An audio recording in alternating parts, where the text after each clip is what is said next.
Pada kesempatan kali ini saya mau berbagi pengalaman pribadi saya ketika saya mengikuti seleksi penerimaan calon prajurit. Apa saja yang saya lakukan dan hal-hal apa saja yang saya persiapkan. Di sini saya mau berbagi untuk kalian sehingga kalian bisa lulus dan lolos pada saat mengikuti seleksi penerimaan calon prajurit TNI di Angkatan Darat. Karena perlu kalian ketahui bahwa kalian lulus belum tentu kalian bisa lolos. Maksudnya apa? Tentu kalian bertanya, nanti saya akan jelaskan di akhir video saya.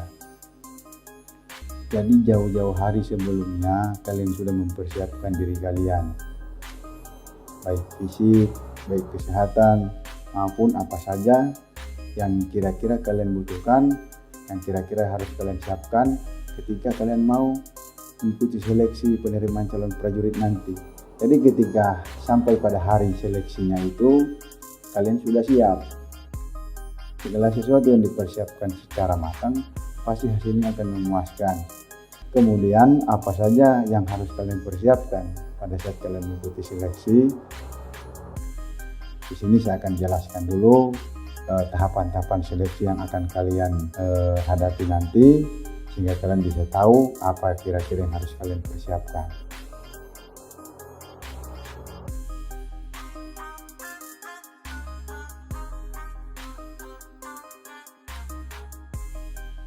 Nah, yang pertama itu adalah seleksi administrasi.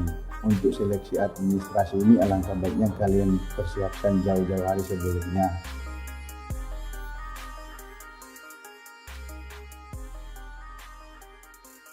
Alangkah baiknya sebelum kalian mendaftar, kalian datang ke tempat pendaftaran, kalian minta petunjuk di sana kira-kira persyaratan administrasi apa saja yang harus saya siapkan. Satu saja syarat mutlak dari administrasi ini yang tidak bisa diganggu-gugat, yaitu standar nilai. Jadi jika standar nilai kalian tidak memenuhi persyaratan, maka kemungkinan kalian akan gugur pada tahap administrasi ini.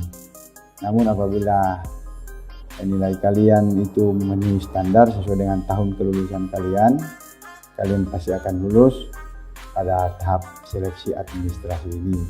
Dengan catatan semua administrasi yang dibutuhkan harus sudah kalian siapkan.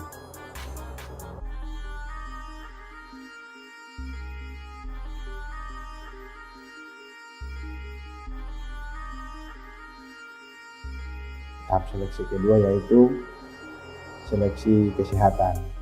Tahap seleksi kesehatan ini dibagi menjadi dua tahap.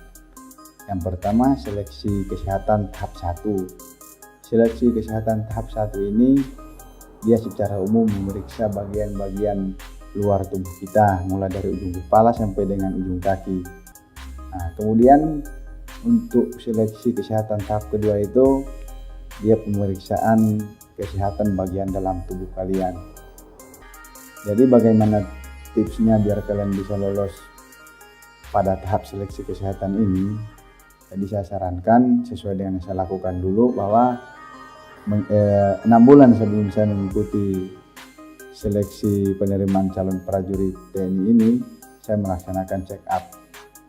Tujuannya adalah biar saya tahu apakah kondisi badan saya itu sehat atau ada kekurangan. Jadi ketika seandainya ada kekurangan dalam jangka waktu 6 bulan, kita sudah bisa mengatasinya dengan berobat. Jadi ketika tiba pada hari H pelaksanaan seleksi, kondisi fisik kita, kondisi kesehatan kita sudah 100% oke, atau sudah 100% sehat. Jadi ketika kita mengikuti seleksi sudah pasti kita akan lulus.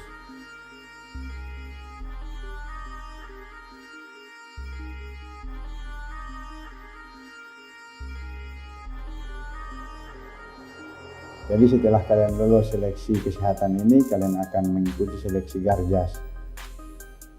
Dan seleksi Garjas ini terbagi dari beberapa bagian. Yang pertama Garjas A meliputi lari 12 menit untuk peraturan terbaru sekarang. Kemudian Garjas B meliputi push up, sit up, pull up, shuttle run, dan ada gerakan tambahan baru yaitu gerakan lunas. Kemudian setelah Garjas B kalian mengikuti tes renang dengan jarak 50 meter dengan menggunakan pakaian renang. Kemudian setelah kalian mengikuti seleksi renang, kalian akan mengikuti seleksi atau pemeriksaan postur. Jadi pada Garjas itu ada 4 tahapan yang harus kalian ikuti, yaitu Garjas A, Garjas B, renang, dan postur.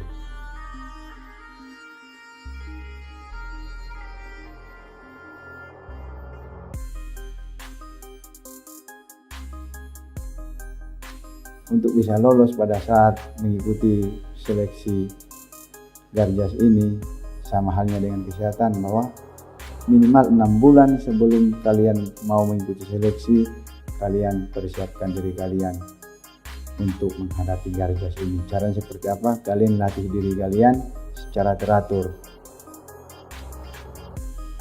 Apa yang akan kalian latihkan nanti, ya poin-poin materi yang saya sudah jelaskan tadi. Kalian latih kemampuan lari kalian, kemampuan pull up kalian, kemampuan sit up kalian, dan lain-lain yang saya sebutkan tadi. Kemampuan berenang kalian, kalau kalian belum bisa berenang, ya kesempatan kalian untuk latihan berenang. Dengan kalian berlatih secara teratur, maka pasti kemampuan fisik kalian akan meningkat. Dan kemampuan fisik kalian yang meningkat itu akan membuat kalian itu bisa lulus dalam menghadapi seleksi Garjas ini.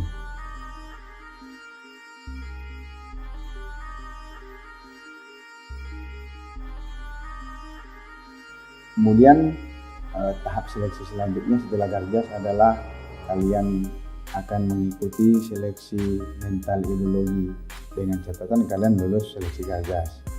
Jadi kalau kalian lulus seleksi Garjas, kalian akan mengikuti seleksi mental ideologi. Dan seleksi mental ideologi ini terbagi 2 bagian juga. Yang pertama mental ideologi tertulis, seleksi mental ideologi wawancara. Nah, pada tahap wawancara ini yang ditanyakan tidak jauh dari apa yang kalian jawab pada saat mental ideologi tertulis.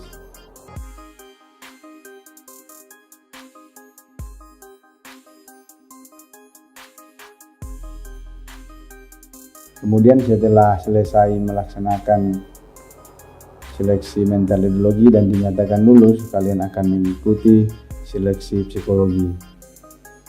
Nah, dalam seleksi psikologi ini karena banyak pertanyaan-pertanyaan yang harus kalian jawab, kemudian kalian juga akan disuguhkan dengan bentuk-bentuk gambar atau hitungan-hitungan singkat yang membutuhkan kecepatan berpikir.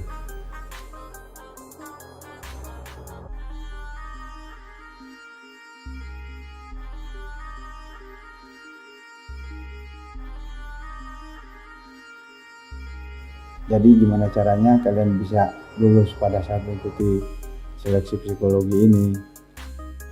Kalian harus banyak mencari referensi. Kalau saya dulu, saya sering ke toko buku dan saya mencari soal-soal psikologi dan saya pelajari. Jadi tidak hanya dibaca tapi dimengerti maksud dari setiap pertanyaan itu. Karena pada dasarnya soal-soal psikologi itu tidak beda jauh dengan buku-buku yang beredar di toko buku.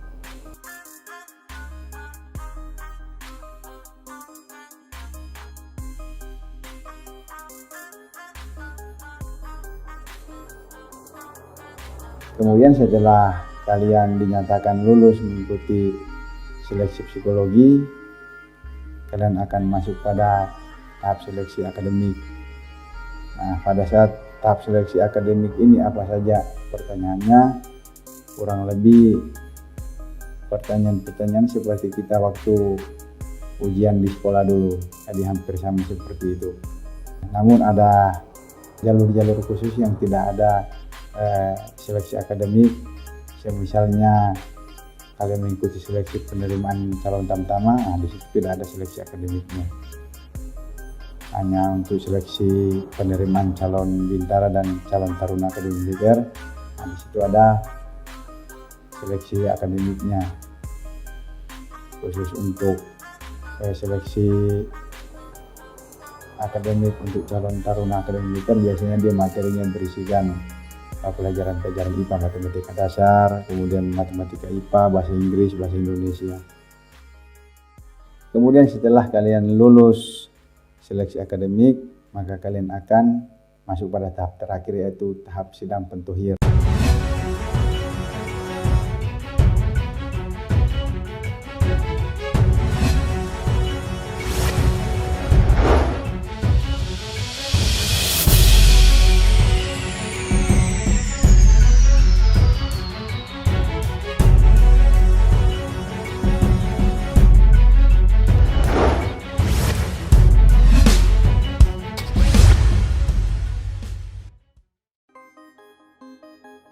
Seperti apa sidang pentuhir ini? Di sini akan saya jelaskan. Jadi ketika kalian sudah masuk pada tahap pentuhir ini, pada tahap inilah yang dinamakan sidang penentuan terakhir. Dalam sidang penentuan terakhir ini akan dilaksanakan proses perankingan. Jadi akan diurut dari nilai tertinggi sampai dengan nilai terendah. Dari mana penilaian untuk menentukan proses perankingan ini? Dari setiap item seleksi yang kalian ikuti. Jadi setiap item seleksi yang kalian ikuti itu ada nilainya. Jadi perlu kalian ketahui bahwa pada dasarnya setiap calon siswa yang sudah lulus sampai pada tahap pentuhir ini, itu artinya secara syarat untuk menjadi seorang prajurit TNI itu mereka sudah memenuhi syarat. Jadi ketika kalian sudah sampai pada tahap pentuhir ini, itu artinya kalian sudah memenuhi syarat untuk menjadi calon prajurit TNI. Namun apakah kalian bisa lolos untuk sampai mengikuti pendidikan? Saya akan jelaskan. Jadi semua tergantung pada alokasi yang disediakan atau yang sudah ditetapkan dari komando atas. Karena setiap kodam-kodam yang melaksanakan seleksi penerimaan itu sudah ada alokasi masing-masing dari komando atas, itu sudah ditentukan. Nah, seperti contoh misalnya yang masuk seleksi pentohir itu ada 300 orang yang lulus sampai dengan tahap seleksi sidang pentohir, sedangkan alokasi dari komando atas itu hanya 200, jadi otomatis akan ada 100 yang tereliminasi, dan ini ditentukan dari proses perankingan. Jadi untuk peringkat 1 sampai dengan peringkat 200 itulah akan lolos, yang saya bilang tadi akan lolos mengikuti pendidikan, sedangkan yang peringkat 201 sampai dengan 300 itu dinyatakan tidak lolos. Bukan berarti kalian tidak memenuhi syarat untuk menjadi prajurit TNI, namun karena keterbatasan alokasi.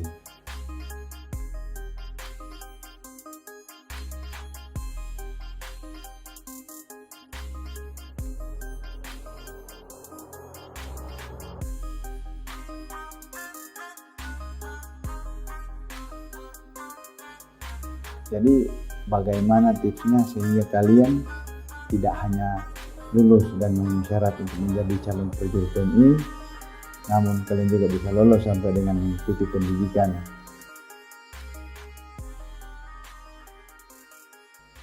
Jadi tipsnya seperti yang saya sampaikan di awal, yaitu kalian laksanakan persiapan sematang mungkin.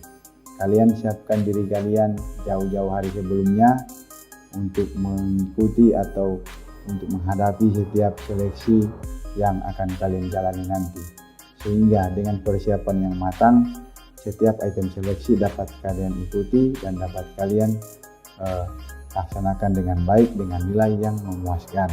Dan jadi ketika proses perankingan nanti peringkat kalian akan berada di bagian atas, mungkin bisa 10 besar.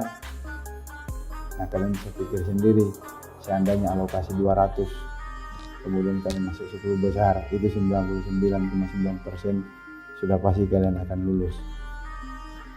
0,1%-nya itu adalah garis tangan kalian. Berarti kalau kalian tidak lulus berarti belum rezeki kalian. Demikian bagi-bagi pengalaman dari saya, semoga bermanfaat bagi kalian. Untuk kalian yang tertarik ingin mencoba, silakan kalian coba. Sudah jelas bahwa segala sesuatu jika dipersiapkan maka hasilnya akan memuaskan, karena usaha tidak pernah mengkhianati hasil. Demikian, sampai jumpa di video-video kami selanjutnya.